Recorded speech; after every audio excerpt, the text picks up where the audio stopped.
तो फाइनली दोस्तों खेसारी लाल यादव के नए गाने का पोस्टर आप सभी के बीच आ चुका है। इसी गाने के बारे में हम बातचीत करने वाले हैं, जिस गाने का नाम है बदनाम तहरा से। तो वीडियो को लास्ट तक देखते रहें और जो लोग मेरे चैनल को भी तो सब्सक्राइब नहीं किए हैं वो लोग कर लें, क्योंकि हमारे चैनल पर भोजपुरी का हर खबर सबसे पहले आता है। बदनाम तोहरा से इस गाने को लिखे हैं रोहित सिंह, गाने में भी संगीत दिए हैं रोहित सिंह, गाने को गाए हैं खेसारी लाल यादव।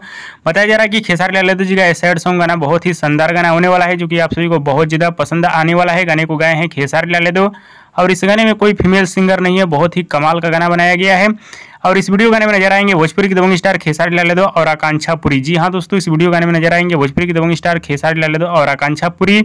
और कल इस गाने को रिलीज किया जा रहा है सुबह 11 बजे बदनाम इंटरटेनमेंट के यूट्यूब चैनल पे। जी हाँ दोस्तों, कल सुबह 11 बजे बदनाम इंटरटेनमेंट के यूट्यूब चैनल पे इस गाने को रिलीज किया जाएगा। गाने को सुनिएगा, देखिएगा, बहुत ही कमाल का गाना होने वाला है। और दोस्तों, भोजपुरी की दबंग स्टार खेसारी लाल यादव जी का वीडियो पसंद है तो ज़्यादा लाइक करें, कमेंट करें, शेयर करें, सब्सक्राइब करें। धन्यवाद दोस्तों।